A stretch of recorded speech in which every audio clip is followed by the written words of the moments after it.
Hello student, स्वागत है आपका करियर पावर अड्डा 24/7 के यूट्यूब चैनल पर। मैं नेहा दीक्षित। स्टार्ट करेंगे आज का topic humidity and pascal law.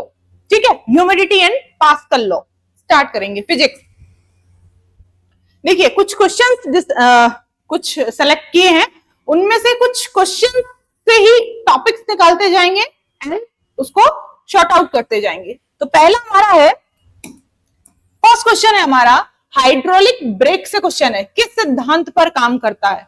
Hydraulic brake जो होते हैं वो किस सिद्धांत पर काम करते हैं? तो आंसर है हमारा पास्कल के सिद्धांत पर, यानी पास्कल लॉ हमारा टॉपिक रहेगा नेक्स्ट। ठीक है, क्वेश्चन के हिसाब से हमने आंसर्स निकाले हैं। तो हमारा टॉपिक रहेगा पास्कल्स लॉ। पास्कल्स लॉ पढ़ने की कोशिश करते। देखो क्या कह रहे हैं कि इस नियम के अनुसार तरल के किसी भी बिंदु पर दाब, दाब मतलब प्रेशर, ठीक है, दाब मतलब प्रेशर सभी दिशाओं में समान होता है, सभी दिशाओं में समान होता है। इसे ही हाइड्रोलिक लिफ्ट और हाइड्रोलिक ब्रेक में भी उपयोग किया जाता है। Hydraulic lift and hydraulic brake में इसका यूज किया जाता है। तो ये क्या कह रहा है, पास्कल का नियम हमारा ये कह रहा है कि पहली चीज, किसी भी लिक्विड में ही काम करेगा, पहली चीज। दूसरी चीज कि क्या, किसी भी लिक्विड के किसी भी बिंदु पर दाब सभी दिशाओं में समान स्थिति में लगेगा, यानी कि लिक्विड के किसी भी बिंदु पर, हम किसी भी जगह किसी भी बिंदु की बात करें, अगर कोई प्रेशर लगाया जाएगा तो वो पूरे लिक्विड के हर एक पॉइंट पर एक समान काम करेगा, एक समान काम करेगा। समझ में आ रहा है? यानी पास्कल लॉ कहता है किसी भी लिक्विड पर एक फोर्स काम करेगा जो कि सभी बिंदुओं पर समान काम करेगा किसी भी लिक्विड के अंदर। ठीक है, अभी देखो इससे और अच्छे से समझ में आएगा अगली लाइन में। यह नियम किसी बंद या सीमित तरल पदार्थ पर ही लागू होता है, यानी किसी भी टंकी में, किसी भी बंद जो लिक्विड है, किसी भी बर्तन में, उसमें ही नियम लागू होगा। जैसे कि एक बंद टैंक में भरा हुआ तरल पदार्थ यानी स्थिर है, वो है ना, गतिमान नहीं होना चाहिए। गतिमान मतलब गतिहीन, सॉरी, पदार्थ, तरल पदार्थ गतिहीन होना चाहिए, स्थिर होना चाहिए, गतिमान नहीं होना चाहिए। ठीक है, होना चाहिए, यानी गतिमान नहीं होना चाहिए। यानी कि एक जगह कोई लिक्विड, जैसे सबसे अच्छा एग्जांपल पानी की टंकी ले लो। ठीक है, पानी की टंकी में जो पानी है वो सिर्फ एक जगह भरा हुआ है। ठीक है, ऐसा नहीं है कि एक जगह आ रहा है एक जगह जा रहा है, ऐसा नहीं है। पानी की टंकी जो है वो एक जगह हमारी क्या है, लिक्विड से भरी हुई है। कह रहे जब कोई तरल, कोई बाहरी दाब किसी भी तरल पर, किसी भी लिक्विड पर जब कोई बाहरी दाब यानी आउटर प्रेशर कोई भी डाला जाता है तो वह दाब पूरे तरल में और बर्तन की दीवारों पर समान रूप से फैल जाता है। यानी कि कोई भी आउटर फोर्स उस पर लगाया जाएगा, कोई भी आउटर प्रेशर उस पर लगाया जाएगा तो वो जो लिक्विड है, वो पूरे तरल है, वो पूरे बर्तन की चारों तरफ दीवारों में समान रूप से फैल जाता है। ठीक है, आगे देखिए, तरल के किसी एक बिंदु पर लगने वाला दाब सभी दिशाओं में एक समान होता है। अगर सोचो किसी बर्तन में कोई लिक्विड है, किसी टंकी में या टैंक में कोई लिक्विड है, तो जितना प्रेशर एक पॉइंट पे लगेगा उतना ही सारे दिशाओं में लगेगा, सब जगह लगेगा उतना ही प्रेशर। ठीक है, तो ये खास बात है हमारे पास्कल के नियम की, पास्कल के लॉ की। जब आप एक बंद पाइप में या बैरल में पानी भरते हैं तो उसके ऊपरी सिरे पर थोड़ा सा दाब डालते हैं तो वह दाब बढ़कर पूरे पानी और पूरे पाइप की दीवारों पे समान रूप से फैल जाता है। जब एक जगह प्रेशर लगता है तो वो जो प्रेशर है वो पूरा का पूरा बर्तन या पूरा का पूरा पाइप या पूरा का पूरा बैरल है ना, जो बैरल है वो पूरा का पूरा बैरल फील करेगा वो एक प्रेशर को। तो ये जो है, ये नियम दिया किसने, पास्कल ने। ठीक है, देख लीजिए कुछ और एग्जांपल्स हमारे पास। तो सबसे पहला एग्जांपल है हमारे पास हाइड्रोलिक जैक का। ये देखिए, ये हाइड्रोलिक जैक है, बहुत बस इतना सा प्रेशर, बस इतना सा ऐसे किया और बहुत कम बल लगाकर भारी वस्तु को उठा देगा, जैक कर देगा। ठीक है, नेक्स्ट हमारे पास हाइड्रोलिक ब्रेक। गाड़ी में ब्रेक का काम बल से ज्यादा प्रभावी दबाव बनाना। ठीक है, यानी कम बल लगाकर, कम फोर्स लगाकर ज्यादा से ज्यादा उस पर क्या करना, दाब बनाना, प्रभावी दाब बनाना, प्रेशर बनाना। और सेम चीज हाइड्रोलिक प्रेस का काम है। यहाँ पे देखो, ये रही हाइड्रोलिक प्रेस, ये वाली चीज है। कम फोर्स लगाकर किसी भी वस्तु को, किसी भी जो चीज इस प्लेट पे अगर हम कोई वस्तु रखेंगे उस चीज को क्या करना, प्रेस कर देना, उस चीज को दबा देना, किसका काम है, हमारा हाइड्रोलिक प्रेस का काम है। ठीक है, यानी कि वस्तुओं को दबाकर उन्हें एक नया आकार देना।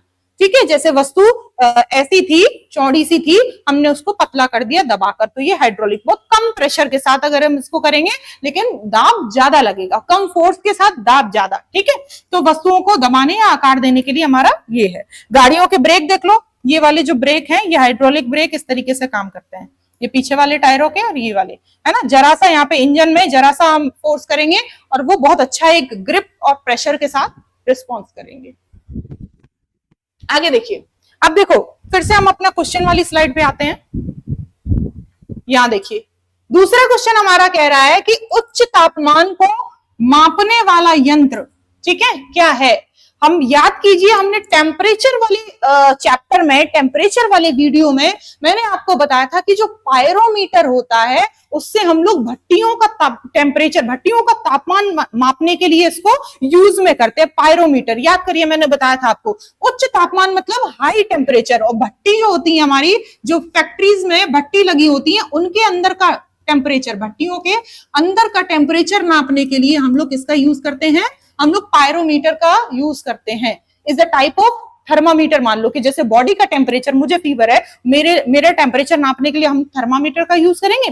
वैसे ही जो भट्टियां होती हैं, जो इंडस्ट्रीज में यूजेस में आती है, वो वहां पर उनके अंदर का टेम्परेचर, एक हाई वैल्यू टेम्परेचर को नापने के लिए हम लोग पायरोमीटर का यूज करते हैं। ठीक है, तो ये मैं पढ़ा चुकी हूँ आपको टेम्परेचर वाले चैप्टर में, इसलिए अच्छे से एक्सप्लेन यहाँ पर नहीं करूंगी, आप वो वाला पुराना वीडियो देख लीजिए। एंड नेक्स्ट हमारा क्वेश्चन है हमारा सापेक्षता का सिद्धांत, यानी थ्योरी ऑफ रिलेटिविटी क्या होती है। थ्योरी ऑफ रिलेटिविटी क्या होती है। अच्छा, सबसे पहले किसने दी थी भाई, ये अल्बर्ट आइंस्टाइन ने दी थी। यहाँ पे ये क्वेश्चन है, लेकिन हम लोग समझेंगे पूरा फैक्ट कि भाई ये होती क्या है, किसने दी थी, किस प्रकार से होती है, सारी चीजें। ठीक है, तो स्लाइड पे आते हैं अपनी। ये देखिए, थ्योरी ऑफ रिलेटिविटी। देखो, सापेक्षता का जो सिद्धांत है, हिंदी में क्या कहेंगे इसको भाई, इसको कहेंगे हिंदी में सापेक्षता का सिद्धांत। सापेक्षता का सिद्धांत, ठीक है, हिंदी में क्या कहेंगे इसको, सापेक्षता का सिद्धांत। सापेक्षता का सिद्धांत।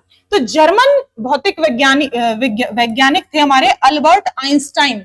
ठीक है, सबसे पहली चीज जो हमारे क्वेश्चन में थी कि किसने दिया था, तो question answer is Albert Einstein ने दिया था। ठीक है, सिद्धांत तो दो भागों से बांटा गया है भाई। ये जो वाला हमारा थ्योरी है वो हमने 2 पार्ट्स में इसको बांट दिया। पहली उन्होंने कहा विशेष सापेक्षता। ठीक है, तो इन्होंने कहा कि 1905 में ये प्रस्तावित की गई थी, और सामान्य सापेक्षता जिसे 1915 में प्रस्तुत किया गया था। तो हमारी जो थ्योरी ऑफ रिलेटिविटी है वो 2 टाइप्स की थ्योरी है। पहली हमारी हिंदी में कहते हैं जिसे विशेष सापेक्षता, और दूसरी कहते हैं सामान्य सापेक्षता। ठीक है, अब इन दोनों को, एक को 1905 में प्रस्तावित किया गया था और दूसरी थ्योरी को 1915 में प्रस्तावित किया गया था। ठीक है, सापेक्षता का सिद्धांत बताता है कि गति, समय, स्थान और गुरुत्वाकर्षण निरपेक्ष नहीं है। निरपेक्ष का मतलब क्या है, किसी दूसरे पे डिपेंड नहीं है, बल्कि किसी व्यक्ति वस्तु के सापेक्ष होते हैं, बल्कि किसी व्यक्ति के पर डिपेंड होते हैं या किसी वस्तु पर ही डिपेंड होते हैं। ठीक है, डिपेंडेंस का खेल है पूरा कि किस पर सापेक्ष है। सापेक्ष का मतलब डायरेक्टली किसी से कनेक्टेड है या नहीं है, सापेक्षता का मतलब यही होता है। ठीक है, रिलेटिविटी का मतलब यही है, रिलेटेड किसी से, है ना, जुड़े हुए, वो चीज है यहाँ पे। सापेक्षता का सिद्धांत, रिलेटिविटी ऑफ थ्योरी कहती क्या है कि जैसे देखो सेम चीज बोली है कि आइंस्टाइन ने इसे दिया था। ठीक है, दूसरा कह रहे हैं कि वो भौतिकी के नियम सभी पर्यवेक्षकों के लिए समान है, चाहे उनकी सापेक्ष गति कुछ भी हो। ठीक है, इसमें 2 मुख्य भाग है, विशेष सापेक्षता, सेम चीज लिखी हुई है, कुछ भी डिफरेंस नहीं है, बस क्या है, इंग्लिश वर्ड के साथ दिया हुआ है। जैसे हिंदी में प्रॉब्लम है वो हिंदी इंग्लिश में देख ले, हिंदी में देख ले, सॉरी इंग्लिश में देख ले, और जैसे इंग्लिश में प्रॉब्लम है वो हिंदी में देख ले। ठीक है, तो यहाँ पे देखो स्पेशल रिलेटिविटी, जो कि ये बताती है कि निर्वात में प्रकाश की गति सभी के लिए स्थिर रहती है। ये वाली जो थ्योरी है वो हमें क्या क्लॉज दे रही है, वो हमें ये क्लॉज दे रही है कि निर्वात में भी, यानी कि जो वैक्यूम होगा, वैक्यूम, ठीक है, उसमें भी प्रकाश की गति सभी के लिए स्थिर रहेगी, सभी चीजों के लिए स्थिर रहेगी। और ऊर्जा द्रव्यमान आपस में तुल्य है, यानी कि इक्वल है। E बराबर ऊर्जा और M बराबर द्रव्यमान। ठीक है, जैसे हम आइंस्टीन का एक समीकरण है E is equal to mc²। अगर इसके रूप में बोलते हैं तो हम ये कह रहे हैं कि ऊर्जा और द्रव्यमान आपस में कैसे हैं, एक इक्वल है। ठीक है, तुल्य का मतलब बराबर है।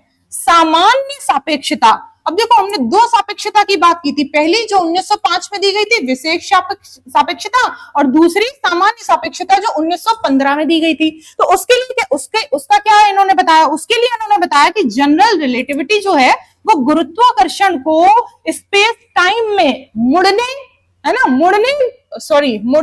या विकृत होने के कारण, यानी मुड़ने के कारण समझी जाती है, जिसे वस्तुएं अपना द्रव्यमान के कारण उत्पन्न करती हैं।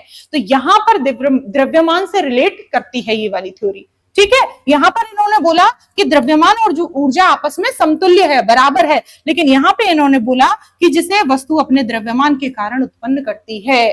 ठीक है, यहाँ पे हमने द्रव्यमान को वैल्यू दी और वहां पे वो इक्वल थी। अब देखो इसका सबसे अच्छा एग्जाम्पल से अगर क्वेश्चन आता है तो आप एग्जाम्पल क्या बता सकते हैं भाई, जीपीएस इसी उस पे काम करता है। ठीक है, कैसे कि पृथ्वी पर सटीक स्थान निर्धारण के लिए जीपीएस उपग्रहों को सापेक्षतावादी प्रभावों को ध्यान में रखना होता है। यानी कि अगर हम ये कहें कि मैडम जीपीएस सिस्टम किस चीज से काम करता है, यानी उस पर कौन सा सिस्टम लागू होता है, तो हम सिंपल सा बता सकते हैं कि मैम जो हमारा जीपीएस है कौन सी थ्योरी पर काम करता है, तो हमारी रिलेटिविटी थ्योरी पर काम करता है। ठीक है, अब देखो उपग्रह हैं जितने भी सैटेलाइट्स हैं, आगे चल के हम लोग यूनिवर्स और सोलर सिस्टम पढ़ेंगे तो सैटेलाइट्स भी वहां पे पढ़ेंगे। ठीक है, तो सैटेलाइट्स के हिसाब से अगर हम देखें तो जितने भी हमारे प्रभाव हैं उनको ध्यान में रखना इसका काम है।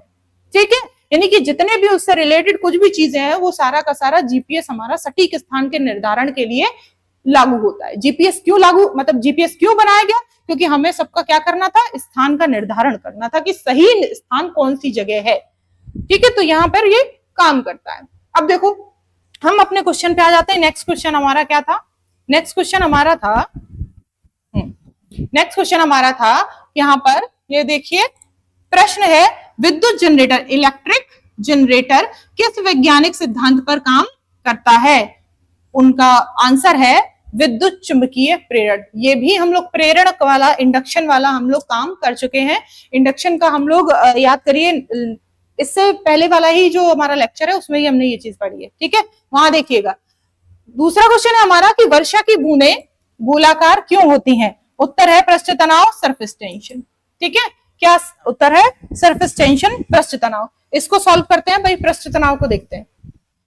ये देखिए पृष्ठ तनाव क्या कह रहा है। पृष्ठ तनाव एक ऐसा द्रव का गुण है, एक ऐसी क्वालिटी है, किसकी, लिक्विड की एक ऐसी क्वालिटी है जिसके कारण उसका मुक्त पृष्ठ एक खिंची हुई प्रत्यास्थ झिल्ली की तरह व्यवहार करता है और कम से कम क्षेत्रफल घेरने की कोशिश करता है। अब सुनो, बहुत ही ऐसा एग्जाम्पल लेंगे जो सबको समझ में आएगा, सबको।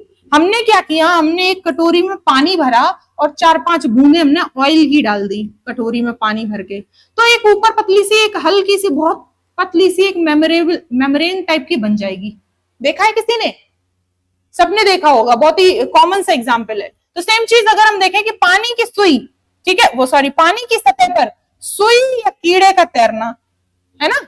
अगर मच्छर देखा है सबने, मच्छर का जो बच्चा होता है, लार्वा जिसको बोलते हैं, वो क्या होता है कि पानी में कई बारी वहां पे स्टे कर जाता है ना, स्टे कर जाता है, यानी कि पानी में वो वहां पर तैरने लगता है ऐसे करके। तो मच्छर या क्यों कोई भी कीड़ा उठा लो थोड़ी देर के लिए, तो कीड़ा जो है वो पानी की सतह पर तैरता है, तो कैसे, डूबता क्यों नहीं है, तैरता क्यों है। ठीक है, तो यही क्वेश्चन यहां से हम लोग देखेंगे। ठीक है, पानी का पृष्ठ तनाव इतना मजबूत होता है कि सुई या जल स्ट्राइकर, एक प्रकार का जो कीड़ा है वो है, उसके वजन के बावजूद पानी की सतह पर तैरता है। यानी उसमें जो वजन होता है उनके बाद भी वो पानी की सतह पर तैरता है। क्यों, क्योंकि उसका रीजन पृष्ठ तनाव है, पृष्ठ तनाव है। ठीक है, ये जो पतली सी एक झिल्ली बन गई है, यही पृष्ठ तनाव का काम करती है। देखो अब पानी की जो बूंदें हैं वो गोल क्यों होती हैं भाई, जो बारिश की बूंदें हैं वो गोल क्यों है। ठीक है, तो गोल बनने का कारण भी हमारा फिर से वही सरफेस टेंशन, क्या है वो, सरफेस टेंशन, इंग्लिश में कहेंगे सरफेस टेंशन, हिंदी में कहेंगे क्या, पृष्ठ तनाव। तो कह रहे हैं कारण पानी की बूंदें सबसे कम क्षेत्रफल वाला आकार, ठीक है, पानी के पृष्ठ तनाव के कारण पानी की बूंदें सबसे कम क्षेत्रफल वाला आकार यानी गोलाकार ग्रहण करती हैं। यानी कि पानी का जो पृष्ठ तनाव है उसकी वजह से ही जो गोल बूंदें होती हैं, ठीक है। पानी जो बरसा है वो गोल बूंदों के फॉर्म में नहीं बरसा, लेकिन वो जब पृथ्वी पर गिरा, धरती पर गिरा, तो वो बूंदों के रूप में आया। क्यों? क्योंकि वो बहुत ही कम जगह गिरती हैं। साबुन के क्यों बुलबुले बनते हैं भाई? साबुन का पानी घोलो और वो छोटे बच्चे पाइप डाल के उसमें से फिर वो फूंक मारते हैं तो वो गोले गोले गोले ऐसे दिखते हैं, ठीक है, तो वो बुलबुले बोलते हैं उनको। तो वो गोल ही क्यों बनते हैं, है ना? साबुन के बुलबुले जो है वो गोल ही क्यों बनते हैं? तो आंसर इज क्योंकि पृष्ठ तनाव उन्हें गोलाकार आकार देता है। बुलबुला बनाने के लिए आवश्यक पृष्ठ तनाव भी प्रदान करता है।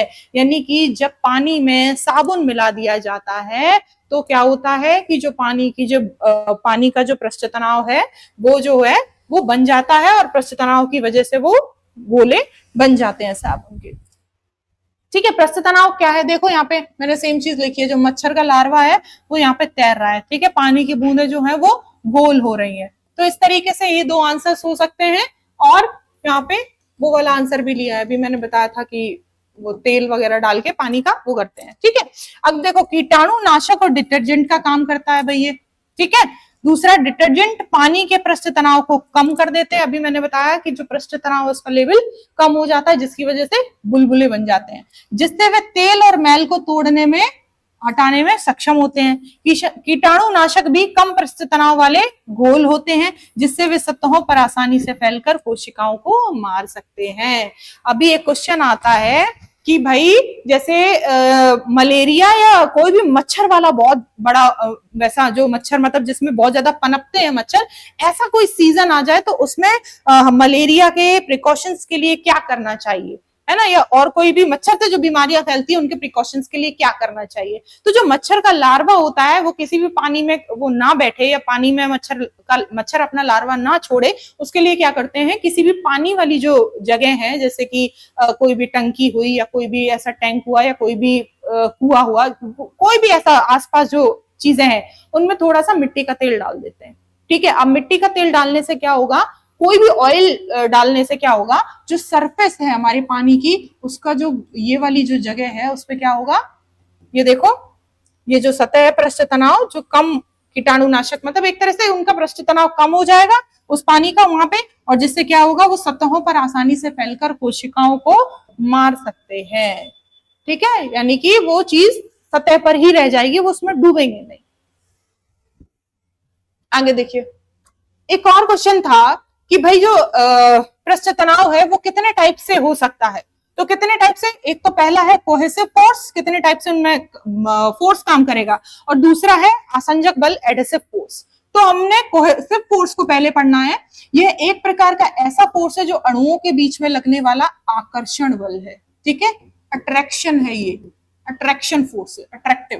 पानी की बूंदें इसलिए बनती हैं क्योंकि पानी के अणुओं के बीच में संजक बल काम करता है, उन्हें एक साथ खींचता है और वो बूंदें बन जाती हैं। पानी के अणुओं के बीच का बल जो है वो बूंदों को गोलाकार रूप देता है, इसे ही ससंजक बल कहते हैं। अब आसंजक बल क्या है कि ये दो भिन्न भिन्न पदार्थों के अणुओं के बीच में लगने वाला आकर्षण बल है, अलग अलग है। आकर्षण बल ये भी है लेकिन वो अलग अलग है, ठीक है। उदाहरण, एक गिलास में पानी डालने पर कुछ पानी गिलास की दीवारों से चिपक जाता है, यह पानी और गिलास के अणुओं के बीच में आसंजक बल के कारण होता है। पौधों में आसंजक बल पानी के अणुओं और जाइलम वाहिकाओं के बीच में होता है, यानी कि पौधों के तनों में पानी ले जाने वाली नलियां जो हैं जिन्हें जाइलम कहते हैं, उनकी दीवारों के बीच में ये काम करता है।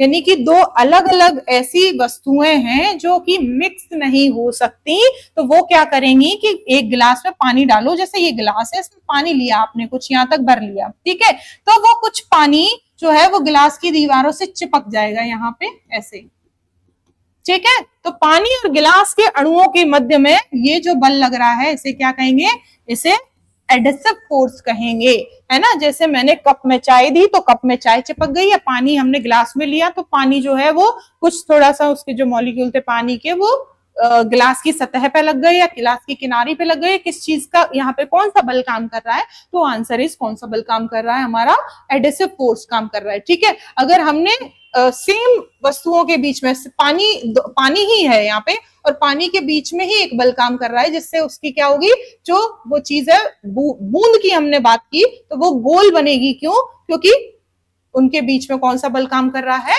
कोहेसिव फोर्स काम कर रहा है। ठीक है, गोल इसीलिए बनी है क्योंकि पानी के अणुओं के मध्य में ही एक बल काम कर रहा है जिसे कोहेसिव फोर्स कहते हैं, इसलिए वो गोल हो गई। ठीक है, अगर यहाँ पे ऐसे चिपकने वाली पानी की बात करी जाए, उसका गोल से रिलेशन नहीं है, बस क्या बोला इन्होंने, गिलास की सतह पर पानी का चिपकना, तो फिर आप बता सकते हैं एडेसिव फोर्स।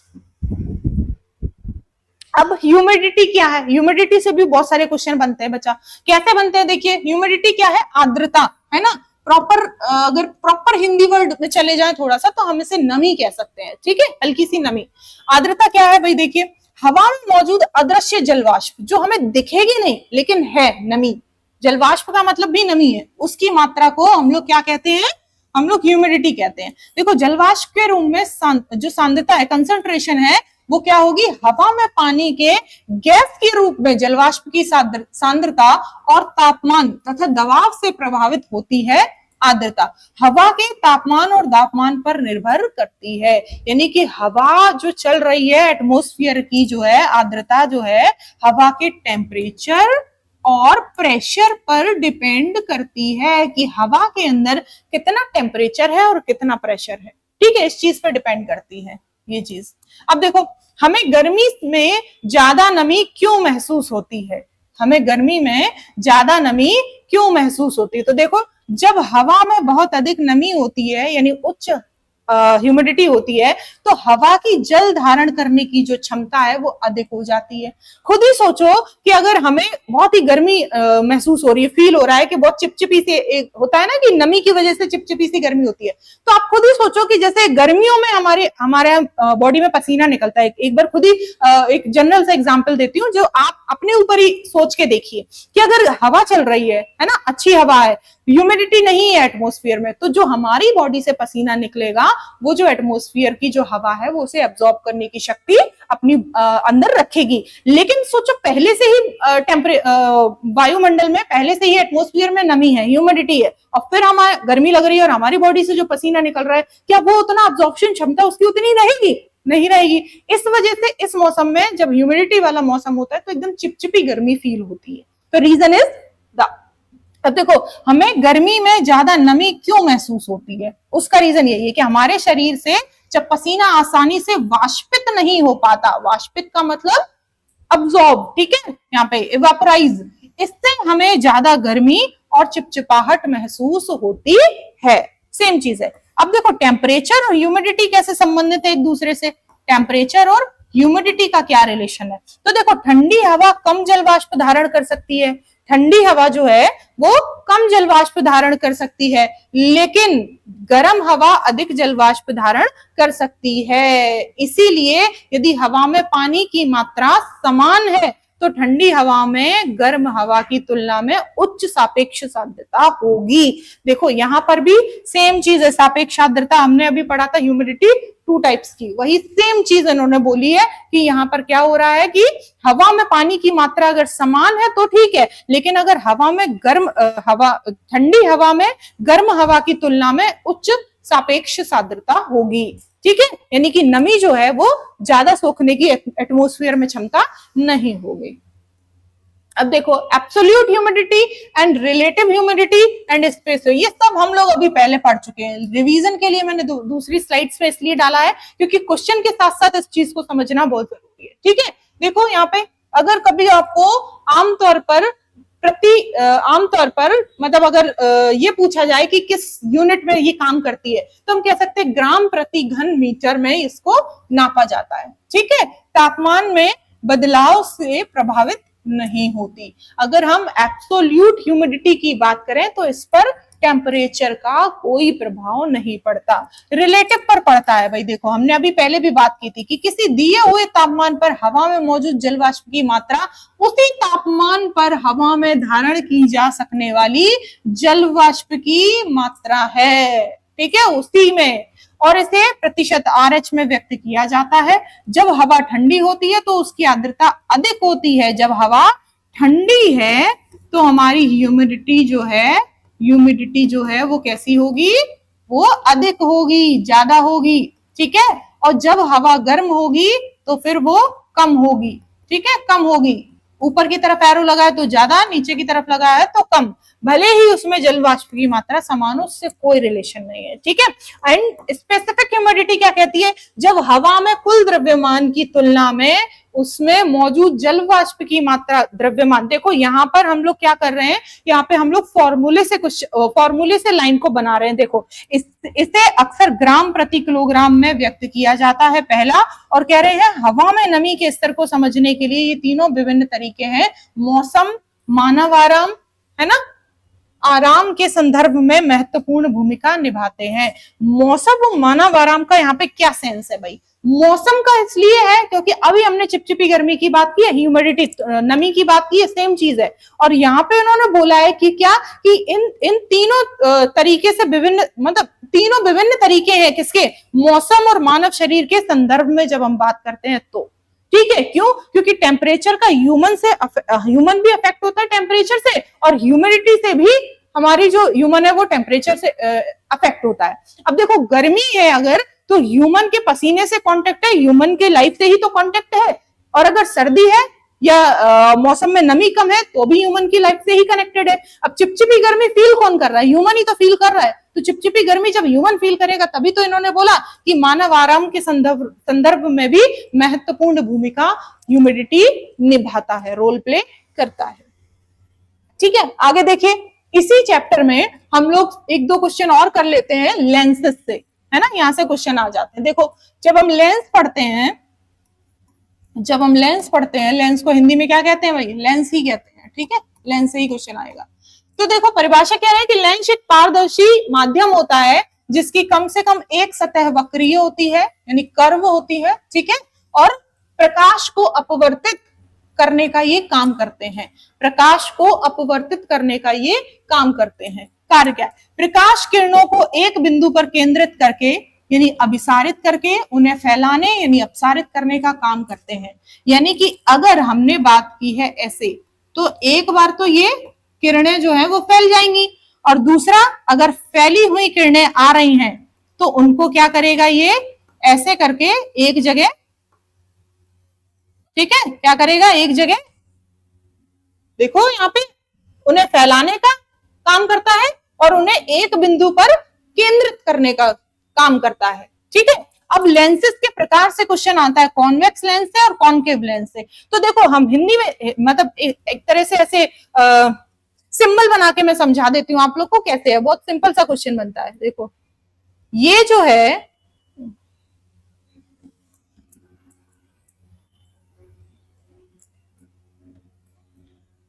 कॉन्केव का ले लेते हैं पहले, ठीक है, इस तरीके से, और कॉन्केव का ले लेते हैं यहाँ पे इस तरीके से, ठीक है।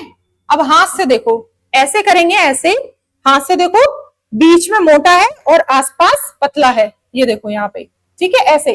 तो फिर ये हुआ हमारा कौन सा, यहाँ पे देखो कॉन्वेक्स लेंस। और सेम सिचुएशन ऐसी है, ऐसी करेंगे, ऐसी बीच में जुड़ा हुआ और आसपास जो है कैसा, फैला हुआ, ठीक है। तो ये वाली सेम सिचुएशन है कि बीच में जुड़ा, मतलब जुड़ा हुआ तो नहीं होता लेकिन बीच में गहराई कम है और आसपास में ज्यादा है, ठीक है। तो इस तरीके से ये है कि किनारों पर पतला और बीच में मोटा होता है, ये वाली सिचुएशन है। ये समानांतर प्रकाश किरणों को एक बिंदु पर केंद्रित करता है ना। ऐसी जो किरणें आ रही हैं उनको क्या करेगा, यहाँ पर एक बिंदु पर केंद्रित कर देता है, इसीलिए इसे अभिसारी लेंस भी कहते हैं। वास्तविक और आभासी दोनों तरीके के प्रतिबिंब बना सकता है, ठीक है। कॉन्केव में क्या हो रहा है भाई, किनारों पे मोटा है ना और बीच में पतला, ये देखो किनारों पर मोटा है और बीच में पतला है।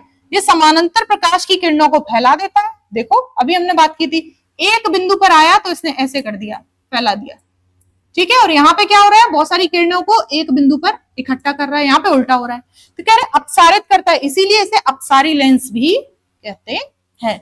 अब देखो ये दोनों लेंसेस पढ़ाने का एक क्वेश्चन बनता है, यहाँ से क्या मोटिव है, क्वेश्चन क्या बनेगा, मायोपिया और हाइपरमेट्रोपिया, इन दोनों से क्वेश्चन बनेगा। इंग्लिश में कहेंगे निकट दृष्टि दोष और सॉरी हिंदी में कहेंगे निकट दृष्टि दोष और दूर दृष्टि दोष। ठीक है, तो वो देखते हैं हम। देखो अब इसके यूजेस क्या क्या है। कैमरे में इसका यूज है, दूरबीन में इसका यूज है ना, माइक्रोस्कोप में इसका यूज है, उपकरण लेंस का प्रयोग करके है ना प्रतिबिंब बनाने के लिए इसका यूज करते हैं, चश्मे में इसका यूज है, कॉन्ट्रैक्ट जो लेंस होते हैं कॉन्टेक्ट लेंस उसमें इसका यूज है, और निकट दृष्टि दोष और दूर दृष्टि दोष को भी ठीक करने में इनका यूज किया जाता है। ठीक है, अब देखो मायोपिया क्या है और हाइपरमेट्रोपिया क्या है, तो वो हम पहले मायोपिया देख लेते हैं फिर हाइपरमेट्रोपिया देखते हैं। अवतल लेंस का चश्मा और कॉन्टेक्ट लेंस। देखो अवतल लेंस, यहाँ पे कौन सा लेंस यूज किया जाता है इनके उपचार के लिए। देखो ये कोई बीमारी नहीं है, ये दोष है। ठीक है, ये सही नहीं, मतलब सही इन द सेंस जैसे आंखें कई बारी हमें दूर का दिख रहा है पास का नहीं दिख रहा है, इस टाइप से दोष होते हैं ना, ये वो है ना। ये फिजिक्स में हम लोग इसलिए पढ़ते हैं क्योंकि इनमें लेंसेस का जो नॉलेज दी जाती है वो लेंसेस जो हम लोग पढ़ते हैं वो फिजिक्स में पढ़ते हैं, इसलिए ये दोष यहाँ पे पढ़ते हैं।